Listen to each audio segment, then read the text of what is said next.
나약하고 무지하고 무식하고 너무 착하고 순수해서 큰 집에 맨날 모든 걸 다 내주고 당하고, 그리고 아무것도 모르고 저런 형님한테 당하고 있는 아빠를 조금이라도 생각을 개조하려면 내가 빨리 커서 설득을 해야 된다고 생각을 했어요. 그러다가 보니 그런 걸 설득하기도 전에, 머리가 크기도 전에 뇌를 다치셨어요. 사고로. 그런 자연스러운 환경들을 보면서 저는 제가 가장이 될 수밖에 없었고요.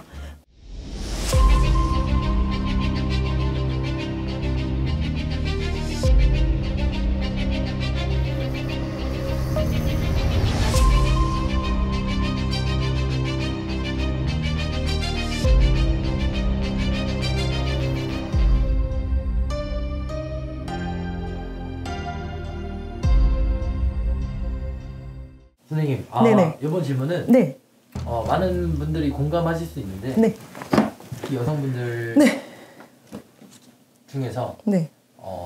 여성인데도 불구하고 가장 역할을 해야 되는 사주팔자 이런 얘기를 하시는 내 얘기하고 있나 봐. 네. 예.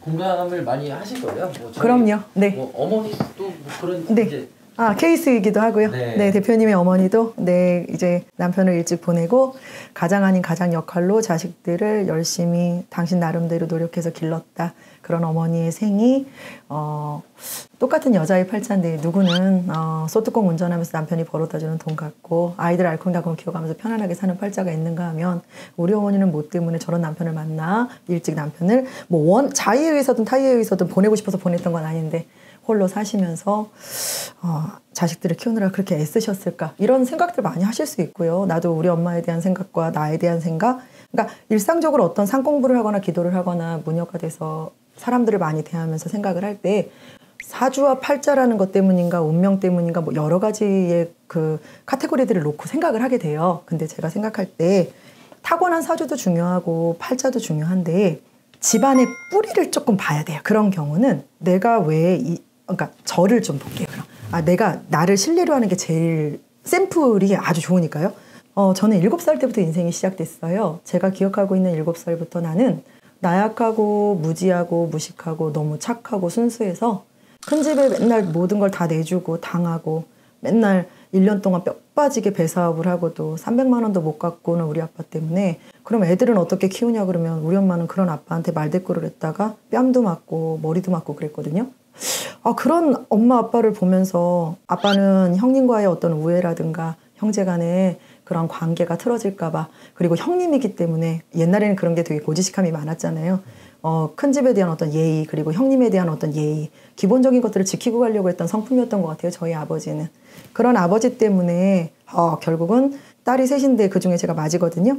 맞이였던 나는 동생들보다는 조금 깨어있어서 그랬는지 몰라도 늘 아빠가 갖다 줘야지 뭘 갖다 줘야 저희 엄마가 저희들을 기를 거 아니에요. 계란을 사든 쌀을 사든. 근데 아빠는 늘 뭐든지 다 형님이 먼저, 큰 집이 먼저. 형님이 그 돈을 그것밖에 못 줄 땐 다 이유가 있는 거야. 다른 사람들은 다 문제가 되는데 형님은 그럴만 했어. 아휴, 잘 먹고 잘 살고 남아 돌아서 사채처럼 이자 주고 있다는데 옆집 아줌마한테. 나는 또 내기에는 또 왜 그런 얘기가 잘도 들리는지, 어린 나이인데 힘도 없고. 네. 이러면서 누가 시키지도 않았는데 어렸을 때 환경 따라 저는 불쌍한 일단 엄마를 좀 지켜줘야 되겠다는 생각을 했고요. 그리고 아무것도 모르고 저런 형님한테 당하고 있는 아빠를 조금이라도 생각을 개조하려면 내가 빨리 커서 설득을 해야 된다고 생각을 했어요. 그러다가 보니 그런 걸 설득하기도 전에, 머리가 크기도 전에 아버지가 중간에 뇌를 다치셨어요. 사고로. 그래갖고 밤 벙어리가 되고 일을 할 수가 없는 상황이 되고 300만 원이라도 큰형님하고 같이 배사업을 하면서 벌었던 300만 원도 가져올 수 없는 지경이 되고 그러면서 막 동네에서 병원비도 막 걷어서 줘야 되느니 막 이런 누구네 아버지 하는 지경까지 갔죠. 그런 자연스러운 환경들을 보면서 저는 제가 가장이 될 수밖에 없었고요. 능력은 안 되고 돈은 벌진 않았지만 벌써 중학교 때부터 두 동생을 건사해야 했고, 라면을 끓이든 죽을 끓이든 밥을 끓이든 뭐든지 해서 동생들을 먹일 수밖에 없는 것들을 배우고 익히고, 또 엄마가 했던 것들을 더듬어서 상상하고 만들어내고 이러면서 동생들을 당연스럽게 걷어들였고 챙겼고, 그리고 고등학교 가서는 고모네 집에 이제 어쩔 수 없이 얹혀가지고 능력이 안 되니까 아버지가 뭐를 해줄 수 있는 능력이 안 돼서 저희는 유학을 나온다고 하거든요.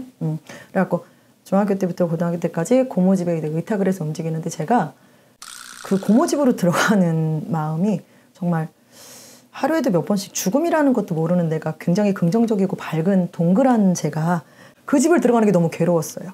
그래서 아버지한테 부탁을 해가지고 아버지가 가지고 있던 유일한 생명보험을 해약을 해가지고 저를 600만 원짜리 창고방을 하나 얻어주셔가지고 거기서 동생들 둘하고 같이 시작을 했는데 둘이 아니라 먼저 하나하고 시작을 하고 바로 밑에 동생하고 시작하고 중학교가 이제 폐교가 되면서 막내 동생까지 합류를 해서 이제 딸들 셋이서 살게 됐고 그때부터 저는 고등학교 1학년은 인문계를 가고 싶어서 대학을 가고 싶었던 저의 꿈을 접고 아버지가 능력이 안 된다고 상고로 돌린 것 때문에 1년은 너무너무 슬퍼서 많이 울면서 학교를 다녔고요. 정신 차리고 난 다음부터는 코코 레스토랑이라고 이름도 잃어버리지 않아요.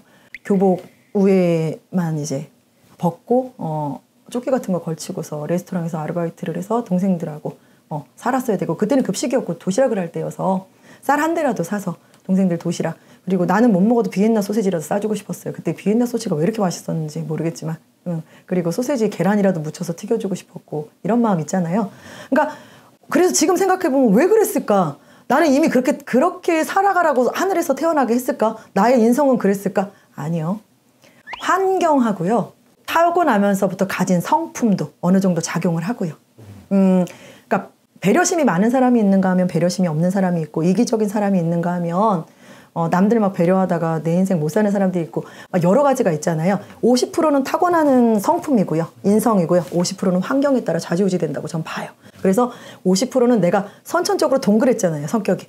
착했던 거죠. 그러니까 좀 단순하고 긍정적이고 하다 보니까 좋았던 성품으로 당연히 부모와 형제니까 끌어안아야 된다고 생각했던 성품을 타고났고 그리고 아버지가 그렇게 억울하게 당하는 걸 보고 어린 나이에도 이거는 분명히 부당하다라고 생각했던 이성적인 판단에 부합하야 이 멍청하고 바보 같은 부모님을 지켜줘야 되겠다는 생각을 하면서 자연스럽게 환경이 저를 만들었겠죠. 그렇게 가장을 하게 만들더라고요. 그렇게 하는 게 속이 더 편하고 그렇게 하는 게 좋았던 내 성품이 환경을 만난 거죠. 그리고 또 그게 나는 그렇게 부모님을 지켜드리고 형제들한테 해줬어야지 내 마음이 더 편했어요. 그걸 외면하고 살았다면 아마 괴로워서 못 살았을 것 같아요. 그건 타고난 성품이잖아요. 그러니까 반반씩 작용을 한다고 보고요. 한편으로는 언니가 무당인 거, 딸이 무당인 게 미안하고 죄송하고 좀 안타까울 때도 있었지만 그래도 그거 부끄러워하지 않고 너희들이 항상 언니는 진짜 무당이라고 인정해주면서 내 옆에 있어줘서 어려울 때나 힘들 때나 그래서 지금까지 올 수 있었다. 그런데 이게 영원할 수는 없다. 이제 나도 나이가 먹어가고 누군가 때문에 타인들 때문에 벌어서 산 걸로 너희들이 살았으니 너희들은 이제 니네들 생활을 할 수 있게끔 다 자립을 할 수 있게끔 만들어줬으니까 이제 여기다 쏟던 기운들을 나한테 줬던 그 사람들이 아니어도 다른 곳으로 돌려서 베풀면서 가야 이게 맞는 거란다. 내가 너희들을 길러서 이만큼 살게끔 해준 것처럼 내가 또 누군가한테 이 은혜를 베풀어야 되는 건다. 과거도 모르겠고 미래도 모르겠지만 내 기억이 존재하고 내가 변하지 않은 오늘에 충실할 때 만난 인연들한테 조금이라도 보탬이 되고 도움이 될 수 있게 하자. 이런 마음들로 좀 받은 거 갚아가려고 하고 있어요. 근데 생이 얼만큼 저한테 주어질지 모르겠지만 맨날 들고 뛰는데도 8개월 1년씩 산에 짱 박혀 있어도 한 집도 제대로 못 닦고 내려올 때가 너무 많고 생을 다하는 신도를 지켜내지 못한 이런 회의감이 들 때도 많아요. 여러분 마음처럼 잘 안 되겠지만 그래도 이렇게 보이지 않는 곳에서 그네들에게 희망을 주겠다고 노력하고 있는 제가 있음을 기억하시고 비록 지금 현실이 너무 안타깝고 어렵더라도 모두에게 희망이 있다는 거 잊지 마시고 우리 60대 70대 같이 만나서 우리 잘 살았다고 얘기 좀 하고 그때도 잘 못 살고 있다면 제가 잘 살 거니까 저한테 오세요. 네.